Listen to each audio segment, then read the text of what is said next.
Haris Kai Irene. Nós vamos trabalhar de uma forma muito especial, iremos até desenvolver uma playlist sobre as articulações, pensamentos, defesas, pressupostos, as postulações do N.T. Wright.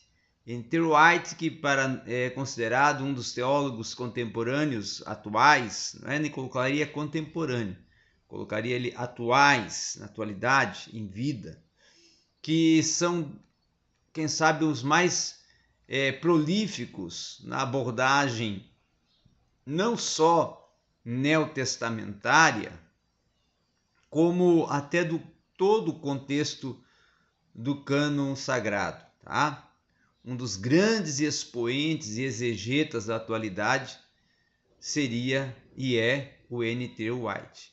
E nós vamos trabalhar com alguns escritos seus, vamos fazer essa playlist, porque consideramos de suma importância para a ampliação de uma visão ainda muito mais ampla, ainda muito mais expressiva, compreendermos as posições, não é, do N.T. Wright, tá? O N.T. Wright, ele trabalhando sobre o tema Jesus, o céu e a nova criação, ele vai desenvolver algumas postulações consideradas muito importantes. Ele vai dizer que a crença, ele inicia falando, inclusive, nessa parte do seu livro, no 7º capítulo, quando ele vai intitular esse 7º capítulo do seu livro Surpreendido pela Esperança, tá? Ele vai colocar essa temática Jesus, o céu e a nova criação, o 7º capítulo. E ele vai iniciar falando sobre a ascensão. E aí ele vai dizer que a crença de que Jesus de Nazaré ressuscitou dentre os mortos está muito intimamente relacionada no Novo Testamento com a crença de que foi ele levado ao céu, aonde inclusive as palavras, né, do salmista Davi vão expressar que ele está assentado à direita de Deus, como está lá no Salmo 110, versículo 1. E aí, ele vai dizer que somente Lucas, tá, vai apresentar um relato que vai ser um relato explícito sobre esse evento. E embora até ele vai relatar 2 vezes, uma ao final do seu evangelho e outra no início do livro de Atos, talvez até para compensar esta omissão de seus colegas, no entanto, nós vamos ver e vamos poder afirmar com segurança que esse era um pressuposto mais ou menos aceito em todo o cristianismo primitivo, tá? Então, além de um despeito de muitos esforços, é impossível nós embutirmos a ascensão na ressurreição, ou até vice-versa, tá? Nós não podemos até, inclusive, nos equivocar e nos esquivar, vai dizer ele, do problema com a sugestão de que as expressões que são registradas e mencionadas no Novo Testamento, Jesus ressuscitou dentre os mortos, tá? E Jesus subiu ao céu, sejam equivalentes. Paulo, nosso autor mais antigo, isso falando o N.T. Wright, distingue claramente uma da outra, faz uma distinção clara de uma expressão da outra, tá? Como está lá em Romanos 8,34, Efésios 1,20 e no próprio texto de Efésios 2, versículo 6 também, tá? João, já apesar de muitos pensarem ao contrário, ele vai entender que se trata de 2 eventos distintos. E aí o significado que nós vamos ver de João no capítulo 20, versículo 17, mencionar as palavras de Jesus, dizendo: não me detenhas, porque ainda não subi para meu Pai.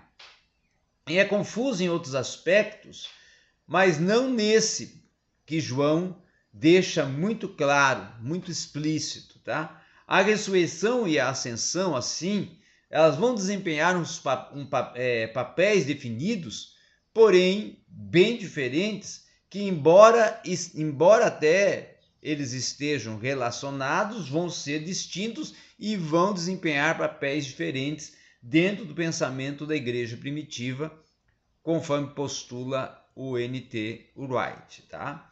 Então, na verdade, essa crença na ascensão de Jesus, ela tem sido considerada de uma forma até bastante confrontadora recentemente, não como uma ideia, tá? Estranha, adicionada à crença cristã, mas como por vezes pode-se bater e defender que seja uma característica central e vital, sem a qual todas as obras ou coisas estariam explicitamente erradas. Uma outra questão também é que em sua obra majestal, não é? Ascension and Ecclesia, né? Aí ele vai mencionar aqui o professor Douglas Farrell, tá? Da Universidade de Magentile. Ele vai dizer que ele vai fazer e fez uma análise completa do pensamento cristão sobre esse assunto. E vai concluir que sempre que a ascensão é ignorada ou até entendida de forma errada, pode gerar ideias e práticas confusas ou até mesmo perigosas, tá? Atualmente, os problemas relacionados estes à segunda vinda não são diferentes de um lado por termos um ao outro, tá? Alguns pensam e algumas pessoas até insistem que Jesus deve ter feito uma subida, tá? Vertical, apesar de saberem que ele não está morando em algum lugar dentro do espaço sideral, tá? Então, além disso, vista de outro lado do aspecto do globo, essa subida seria um movimento contrário no que se compreende para baixo, tá? Contrário do aspecto normativo para baixo, tá? E aí ele vai dizer que muitas pessoas insistem, e aí ele próprio coloca que ele ousa dizer, tá? Que essa é uma teologia que muitos têm aprendido com referência a um desaparecimento de Jesus. É apenas uma maneira de dizer que após a sua morte ele se tornou espiritualmente presente em toda parte, especialmente entre seus seguidores.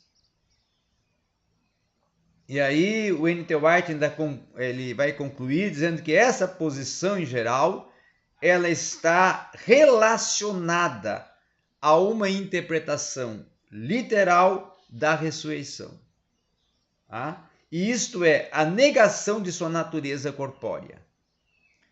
Então Jesus simplesmente foi para o céu quando morreu, de uma forma especial que lhes permite ficar até próximo de cada um de nós, onde quer que estejamos.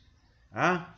De acordo com essa visão e essa proposta, Jesus praticamente desapareceu sem deixar vestígios, vai dizer o N.T. Wright. Sua presença espiritual ao nosso lado, ela é sua única identidade. Dessa forma, a segunda vida seria apenas uma metáfora para mostrar que sua presença permeia todas as coisas. Então, o que acontece quando as pessoas pensam assim? Ele agora vai colocar aqui, vai mencionar aqui. Nós podemos responder com outra pergunta, porque a ascensão tem sido uma doutrina tão difícil e impopular na igreja do Ocidente. E aí ele vai responder, em parte porque ela está sendo ridicularizada por um ceticismo racionalista, ou seja, uma atitude que muitas vezes estimulada pela própria igreja com aqueles vitrais que mostram os pés de Jesus envoltos nas nuvens, não é? E também a outra é que, porque a ascensão exige uma mudança, não apenas no nosso modo de pensar em relação à integração de todo o universo, mas também em relação à igreja e à própria salvação. Tanto o literalismo como o ceticismo têm trabalhado regularmente com a noção do espaço como ele sendo um receptáculo. E aí ele vai concluir dizendo que os teólogos que consideram seriamente a ascensão têm insistido que ela requer o que alguns chamam de visão relacional. Céu e terra na cosmologia bíblica não são dois lugares distintos dentro da mesma sequência do espaço ou a matéria. Trata-se, sim, de duas dimensões diferentes da boa criação de Deus. Então, o céu, entretanto, vai ter uma dupla dimensão. Né? Primeiro, o céu se relaciona com a terra de uma forma tangencial. E segundo, para que, de um modo que quem está no céu, tá? Explicando sobre o tangencial, de modo de quem está no céu pode estar presente simultaneamente em qualquer parte da Terra. Então a ascensão, portanto, vai significar que Jesus está disponível, acessível, sem que as pessoas tenham de ir a uma determinada localidade ou lugar da Terra para encontrá-lo. Segundo, o céu é uma espécie de central de comando para a Terra. É a sala do diretor ou o lugar de onde saem as decisões. Toda autoridade foi me dada no céu e na terra, disse Jesus no final do seu evangelho em Mateus. Mateus 28, versículo 19.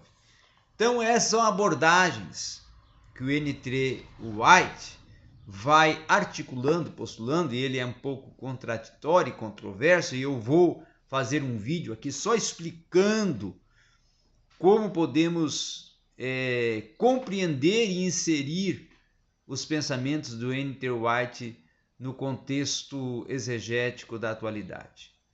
Mas é muito importante nós nos situarmos porque ele é, sim, considerado um dos mais, quem sabe, proeminentes exegetas e teólogos da atualidade. Obrigado a todos.